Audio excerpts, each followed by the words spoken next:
தாக்கூர் ஒட்டுமொத்த ஒரு மாநிலமே வந்து சனாதனத்துக்கு எதிராக இருக்குன்றது அமைச்சர் அவர் சொல்றாரு. அவர் அனுராக் தாக்கூர் சொல்றாரு. அவருக்கு என்ன அறிவு இருக்குதுன்னு தெரியல. ஒண்ணுமே திமுக தான் போட்டின்ற ஒரு கட்சி அமைதியா இருக்குது. கொஞ்சமோ அது அருகதை வேணாவா? அப்ப எதனால நீ பேச மாட்டேங்கிற? அங்க அவன் அழுத்துறான், இங்க நீ பேச மாட்டேங்கிற. இவ்வளவுதான். அப்ப நாளைக்கு கூட்டணிக்கு போக மாட்டேன்னு நான் எப்படி விடணும்? டிசம்பர் 15 ஒன்றிய உள்துறை அமைச்சர் அமித்ஷா அவர்கள் வந்து தமிழ்நாடு வருகிறார். ஏற்கனவே வந்து சமீபத்தில் பேசியிருந்தாரு. நார்த் இந்தியாவில் எங்கேயோ பேசும்போது பார்த்தீங்கன்னா அடுத்த எய்ம் பார்த்தீங்கன்னா எங்களோட மேற்கு வங்கம் தமிழ்நாடு தான் அப்படின்னு சொல்லிட்டு ஒரு எச்சரிக்கை விடுத்த துணியிலே சொல்லியிருக்காரு.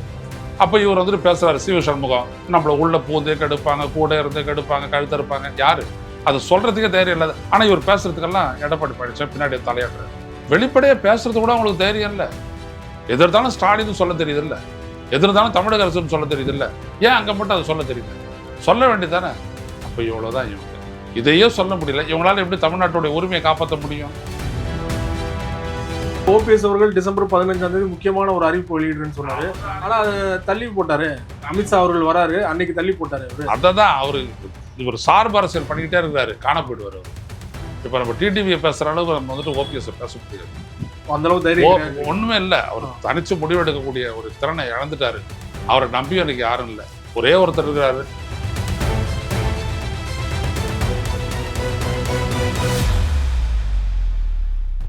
அரசியல் களம் நேயர்களுக்கு வணக்கம். இன்றைக்கு நம்மோடு நேர்காணலுக்காக மூத்த பத்திரிகையாளரும் அரசியல் விமர்சகருமான ஐயநாதன் அவர்கள் நம்மோடு இருந்திருக்கார். அவரோடு பேசலாம். ஐயா வணக்கம். வணக்கம். தாக்கூர் ஒட்டுமொத்த ஒரு மாநிலமே வந்து சனாதனத்துக்கு எதிராக இருக்குன்றாரு அமைச்சர். அவர் சொல்றாரு. அவர் அனுராக் தாக்கூர் சொல்றாரு.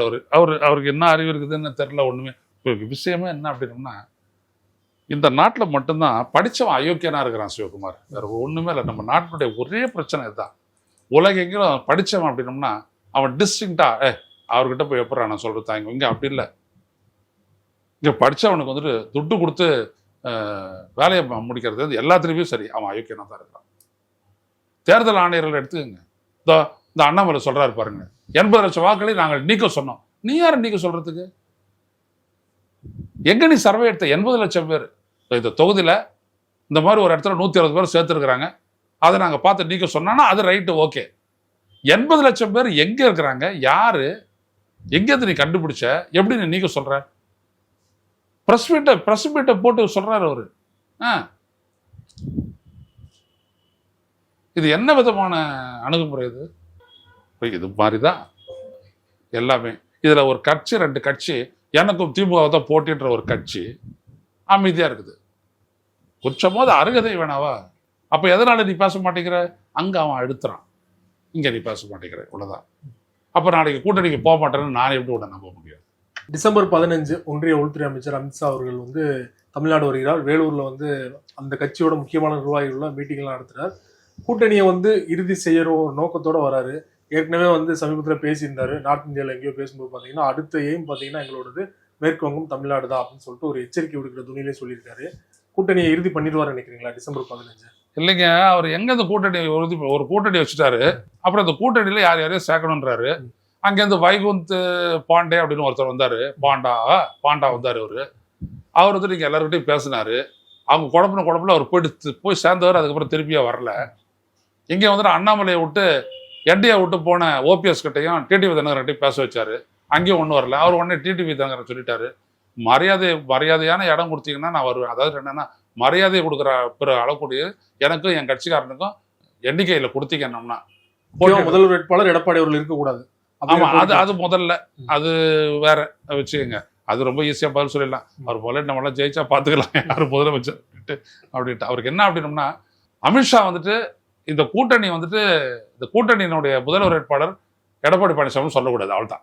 அதுதான் அவருக்கு தேவை. நான் சொல்ல மாட்டேன். பொதுவாக பிறகு முடிவு பண்ணிக்கலாம். அதுல சொல்ல மாட்டாரு. நான் சொல்ல மாட்டேன். என்ன வரைக்கும் சொல்லலையே அவரு.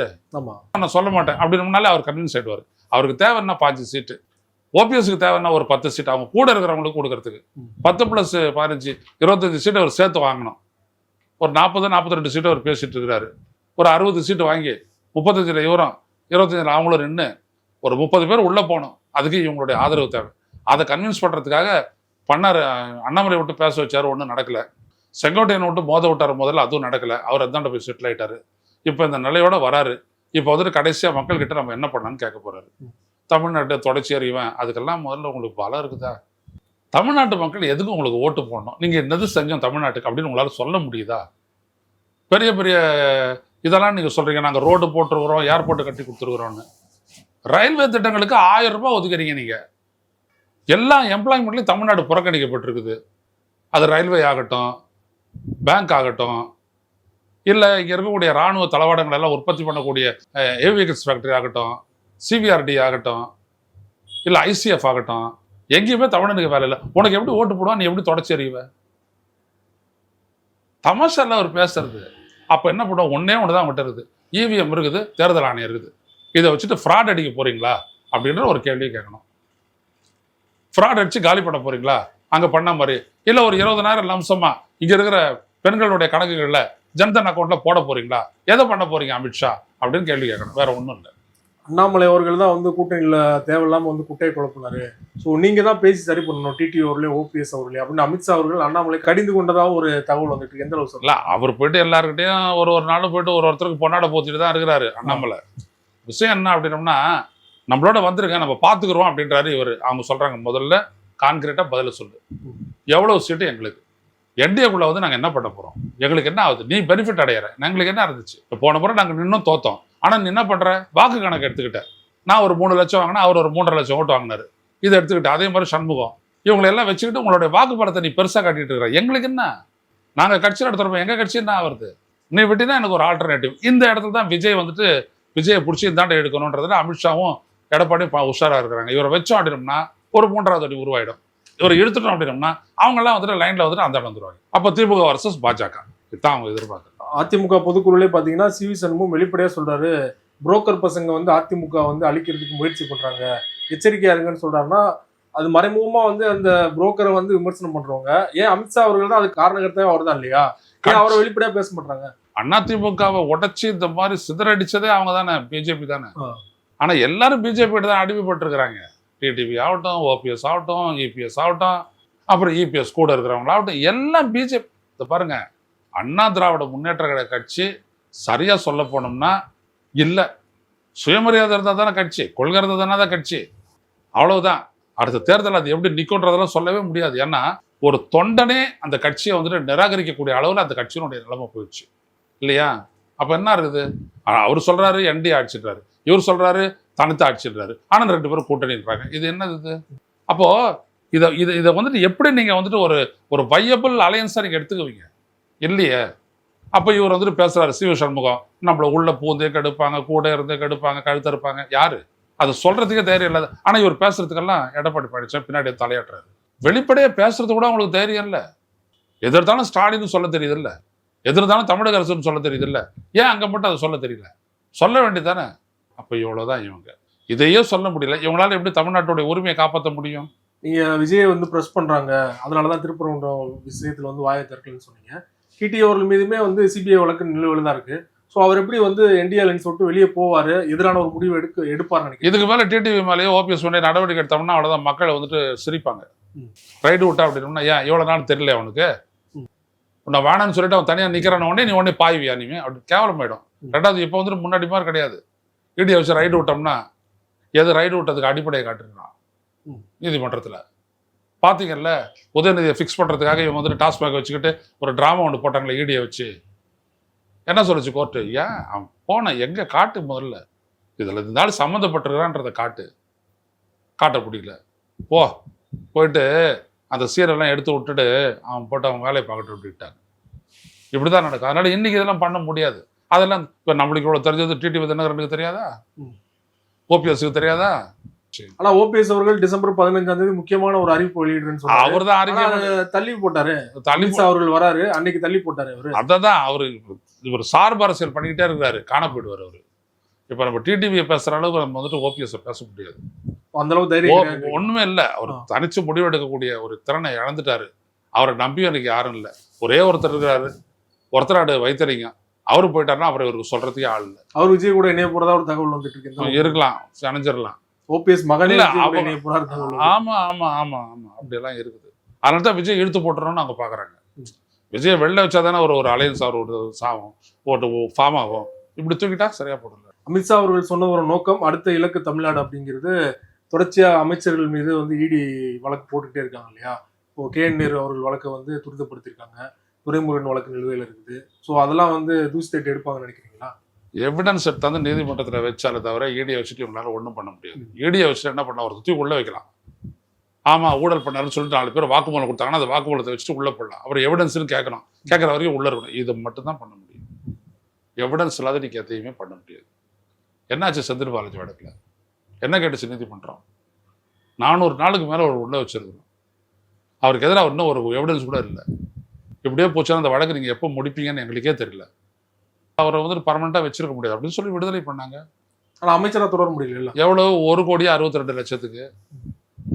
அங்க அனில் அம்பானி வந்துட்டு 40,185 கோடி கடன் வாங்கி ஏமாத்திட்டான். கேஸும் போட்டிருக்குது ஐடி. இன்ன வரைக்கும் அவரை கரெஸ்ட் பண்ணலையே.